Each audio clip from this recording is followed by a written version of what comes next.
Hello everyone, welcome back to Ved prep biology academy. Ved prep हमेशा आपके साथ भाई जितना इंफॉर्मेशन जितना बच्चों को पढ़ाया जा सकता है आई थिंक उसमें नंबर 1 पे रहता है। एंड आज भी हम लोग एक बहुत इम्पॉर्टेंट एग्जामिनेशन जो कि एक बहुत प्रेस्टिजियस इंस्टीट्यूट इंडिया का ऑर्गेनाइज कराता है, that is your none other than Indian Council of Medical Research. अब बच्चों को लग रहा होगा कि Indian Council of Medical Research ma'am MBBS चाहिए इस जीआरएफ के लिए। इन सभी क्वेश्चंस को कि जीआरएफ मिलेगा कि भी नहीं मिलेगा, कितनी फेलोशिप मिलेगी, सीएसआर के पेपर से कितना टफ है, क्या एलिजिबिलिटी है, हम दे भी सकते हैं कि नहीं दे सकते, इन सब क्वेश्चंस को आज की इस वीडियो में हम लोग टैकल करेंगे। तो आईसीएमआर का ये एग्जामिनेशन एक्चुअली में अब जाना जाता है by the name of DHR ICMR, जो कि एक फेलोशिप प्रोवाइड करता है for students who want to pursue PhD and who want to have their career in research. कि हाँ, उनको आगे रिसर्च में जाना, उनको साइंटिस्ट बनना है। If that is their priority then your go to examination will be DHR ICMR examination. ये एक नॉन मेडिकल फेलोशिप है किनके लिए, who wants to pursue the PhD। अब ये biomedical research eligibility test, hence the name BRET। इसको आजकल BRET के नाम से भी हम लोगों को देखने को मिलता है। ठीक है, तो अब हम स्टार्ट करते हैं। पहले थोड़ा सा ओवरव्यू पढ़ेंगे, देन विल लुक इनटू कि what are the eligibility pattern, what is the syllabus, what is the minimum age, and what should be your essential educational qualifications for applying into BRET. All right, now overview of the program. अगर हम programme का overview देखें तो जो bread examination है, अब यहाँ पे डेट डाल दी है, पिछले साल का इंफॉर्मेशन बुलेटिन। ऑफ कोर्स मैं तो नहीं बना रही हूँ, साइट से ही it is downloaded and this is of the last year. तो आप देख सकते हो, अरे क्या हो गया इसका,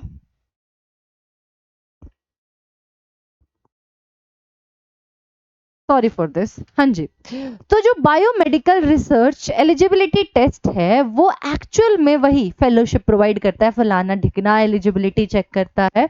अब जो भी सक्सेसफुली क्वालिफाइड, जो भी जिनको भी जीआरएफ मिलेगा, जो भी एग्जामिनेशन को क्लियर करेंगे और लिस्ट में जिनका भी नाम आएगा, भाई वो किसी भी आईसीएमआर इंस्टीट्यूशन से, किसी भी आईसीएमआर फंडेड इंस्टीट्यूशन पे जाके अपनी पीएचडी स्टार्ट कर सकते हैं और उनको फेलोशिप मिल जाएगी। इवन अगर कोई गवर्नमेंट इंस्टीट्यूशन है, कोई पब्लिक इंस्टीट्यूशन है, उसके अंदर भी अगर वो अपनी पीएचडी स्टार्ट करेंगे तो आपको आईसीएमआर फंडेड फेलोशिप मिलेगी ही मिलेगी। अब बात आती है कि कितने बच्चों को ये साल के अंदर फेलोशिप मिलती है। तो बेटा ये लोग इन टोटल 500 फेलोशिप्स को क्या करते हैं, आप लोगों का ग्रांट करते हैं। दे ग्रांट अप्रोक्सीमेट 500 फेलोशिप्स, जो कि काम करना चाहते हैं, देश को सुधारना चाहते हैं in the field of biomedical sciences और हेल्थ रिसर्च। जिन भी कैंडिडेट्स को क्वालिफाई, जो भी कैंडिडेट्स क्वालिफाई होंगे उनका एक लिस्ट, एक पीडीएफ अपलोड हो जाएगी by which you can check your result.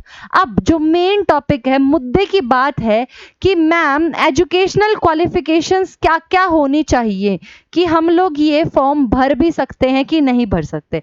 बेटा अगर आपने पीजी कर रखी है या फिर एमएससी कर रखी है, जिस किसी के अंदर भी, अगर आपका एमटेक है, एम फार्मा है लाइफ साइंसेस के अंदर, एमएससी है लाइफ साइंसेस के अंदर, जूलॉजी के अंदर, बॉटनी के अंदर, बायोमेडिकल साइंसेस के अंदर, microbio, biochemistry, genetics, biotech, biophysics, bio informatic, forensic science, environmental science, जिन पे बच्चों को बहुत ज्यादा डाउट रहता है कि इन्वायरमेंटल साइंसेस के हैं मैम, लाइक सीएसआर के अंदर कौन सा दे, यूजीसी के अंदर क्या दे। तो बेटा कुछ भी है आपके पास, फॉरेंसिक साइंस हो आपके पास, इन्वायरमेंटल साइंस हो, लाइफ साइंस हो, बायोफिजिक्स हो, जेनेटिक्स हो, जिसमें भी food and nutrition, molecular biology, biological sciences, ecology, immunology, neuro sciences, veterinary sciences, nursing, biostatistics, pharmacology, pharmaceutical sciences, public health, social work. अगर इनमें से किसी के अंदर भी एमएससी या एमटेक या फिर आप लोगों ने एम फार्मा कुछ भी या फिर एमएससी इनमें से किसी कोर्स के अंदर भी कर रखा है, नर्सिंग भी कर रखी है, आप लोग आईसीएमआर की फेलोशिप को अवेल कर सकते हैं। It is a non medical, medical क्यों बोल रहे भाई, एमबीबीएस वालों का है वो, तो it is a non medical fellowship.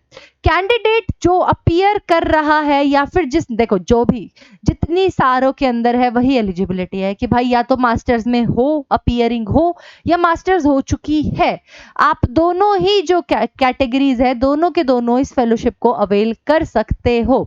या फिर आपके पास हाँ, आपका रिजल्ट अवेटेड भी शो हो रहा है तो भी आप लोग कर सकते हो, जैसा कि लिखा हुआ है a candidate who is appearing, जो अपीयर कर रहा है, has appeared in the final year, जिसका हो भी चुका है, यानी कि फोर्थ और सिक्स, भाई किसी किसी का सिक्स सेमेस्टर क्यों बोल रहे हैं, क्योंकि प्रोलॉन्ग 4 ईयर डिग्री भी आ चुका है, तो semester which is applicable in the final year where semester system is not there of MSc or equivalent post graduate test during the session can also apply for the test as result awaited. Result awaited में अपना डाल करके कि भाई अभी result नहीं आया है, हम लोग मास्टर्स कर रहे हैं, hence we need to apply and we want to apply for this examination. उनको बस एक अटेस्टमेंट फॉर्म फॉर्मेट में अपना देना पड़ेगा कि आप लोग कर रहे हो भाई, अभी चल रही है, आपके पास डिग्री नहीं है, रिजल्ट अवेटेड है, उसका एक अटेस्टेशन आप लोग कॉलेज से बनवा सकते हो, यूनिवर्सिटी से बनवा सकते हो। जिनका भी आएगा, जो भी प्रोविजनली सेलेक्ट होंगे वो आपको जेआरएफ के लिए एलिजिबल हो जाएंगे। बात करते हैं मोस्ट इंपॉर्टेंट एज लिमिट की, जैसा कि डीबीटी, सीएसआर जैसे एग्जामिनेशन में जहां पर एज लिमिट है 28 ईयर्स, यहाँ पर एज लिमिट जो है वो 30 ईयर्स है।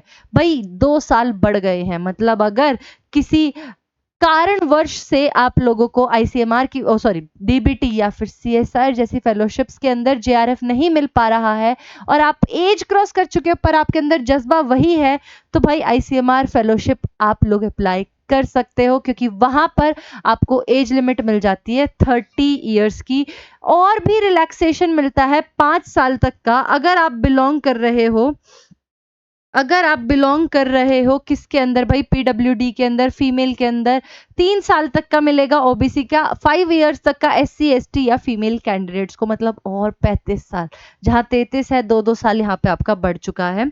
अब आपका in the event of any कोई भी इन एलिजिबिलिटी होगी, आप किसी भी पैटर्न को फुलफिल नहीं कर पा रहे हो जो कि आपका आईसीएमआर डिटेक्ट कर लेता है, या एनटीए जो इस पेपर को कंडक्ट कराएगा, तो वो लीगल एक्शन लेने के लिए लायबल हैं, वो कर सकते हैं, आपको किसी भी टाइम पे पेपर से आउटलिस्ट भी कर सकते हैं। अगर उनको दिखाई देता है आप हैं फीमेल या आप मेल हैं, आपने फीमेल की कैटेगरी में एज क्राइटेरिया के लिए डाल दिया, भाई इतना तो महान कोई नहीं होगा, but just telling you, you are liable to be removed from the examination.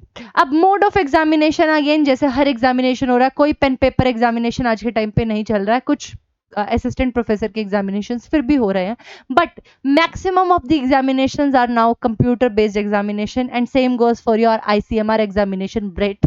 अब कंप्यूटर बेस्ड होगा, अगेन यहाँ पर जो स्कीम होगी भाई, टेस्ट का जो है वो एक ही टेस्ट है और 2 ही घंटे का है, 1 ही पेपर होगा, और आप लोगों का जो ड्यूरेशन है बेटा, ड्यूरेशन आप लोगों की 2 घंटे यहाँ पर रहने वाली है, ड्यूरेशन आप लोगों की 2 घंटे रहने वाली है। 3 सेक्शंस इसके अंदर हैं आपके पास, section A, section B and your section C, of course section C. तो ए बी सी 3 सेक्शंस के अंदर पेपर है, 2 घंटे का पेपर है, और सिलेबस भी अभी डिस्कस करेंगे।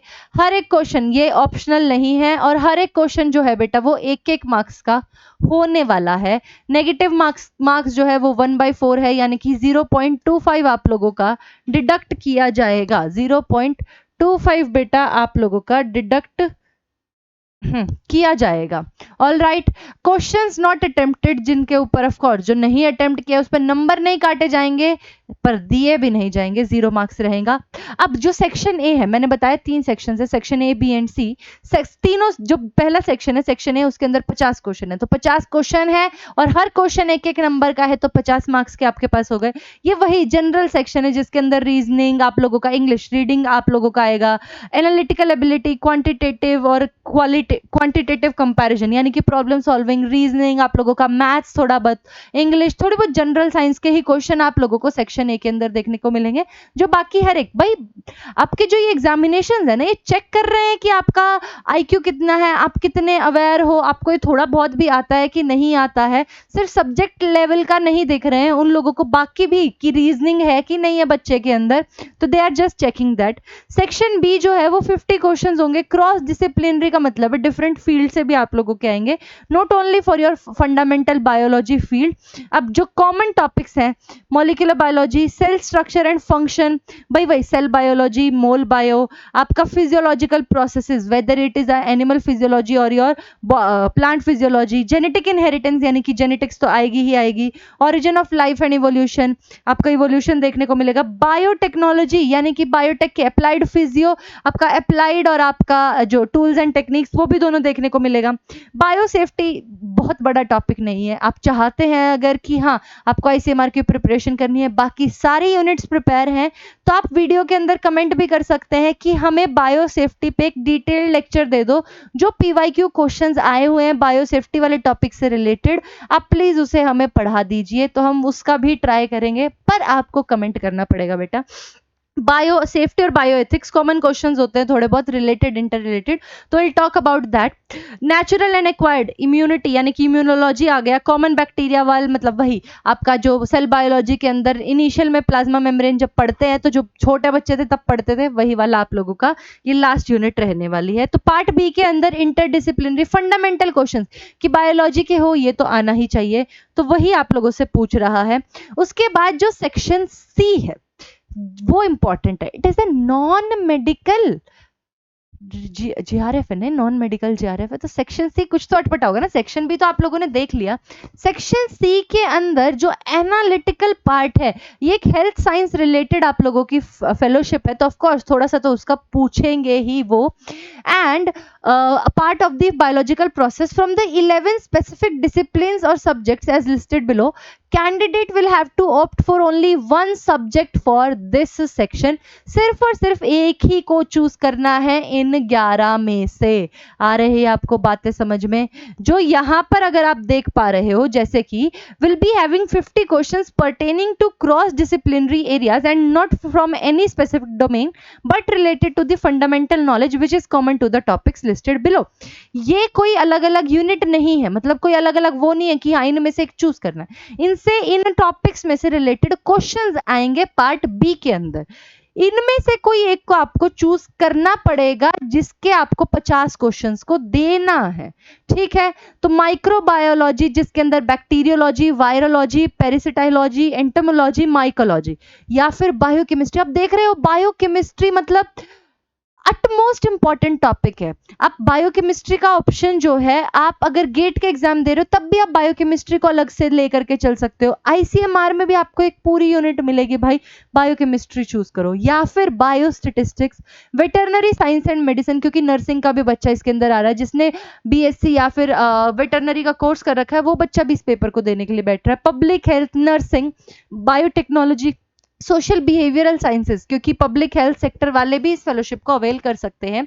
Anthropology, sociology, psychology, nutrition, pharmacology, या फिर बायोलॉजिकल साइंसेस। अगेन इसके अंदर वही सब कुछ टॉपिक्स आ जाएंगे जो आपका पिछले उसमें, क्योंकि ये life sciences, human biology, environmental sciences, zoology और बॉटनी जो कॉमन टॉपिक्स है वही।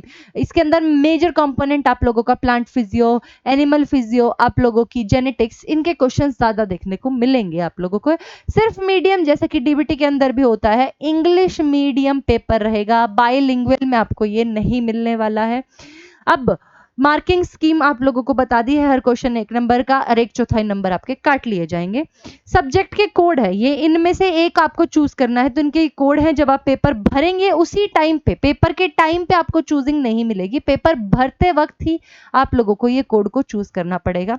तो बेटा अब बात आती है कि क्या जो जो क्वेश्चन स्टार्टिंग में थे कि क्या हम इसे दे सकते हैं, एलिजिबिलिटी में आपको बता दिया, क्या हमारी उम्र है देने लायक बता दिया है, क्या क्या सिलेबस है बता दिया है, कितनी मार्क्स मिलेंगे, कितना नेगेटिव मार्क्स है, कितने सेक्शन है, क्या फेलोशिप मिलेगी, तो जितना सीएसआर, जितना यूजीसी, जितना डीबीटी, सब जितना फेलोशिप मिल रहा है उतना ही फेलोशिप आपको इस एग्जामिनेशन, इस JRF एग्जामिनेशन के थ्रू भी मिलने वाला है भाई।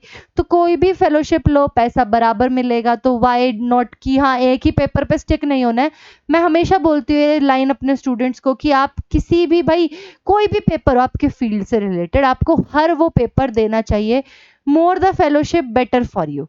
ऑल राइट, तो आई होप जब अब पेपर आएगा, फॉर्म जब भी रिलीज होगा और आप अगर एलिजिबल हैं तो डेफिनेटली आप लोग पेपर देंगे। अगर आपको और फर्दर इंफॉर्मेशन जाननी है या आपको बायो सेफ्टी, बायो एथिक्स के बारे में और पढ़ना है तो you can definitely comment down and one of the faculty will definitely take the lectures on YouTube for all of you. चलो, थैंक यू सो मच।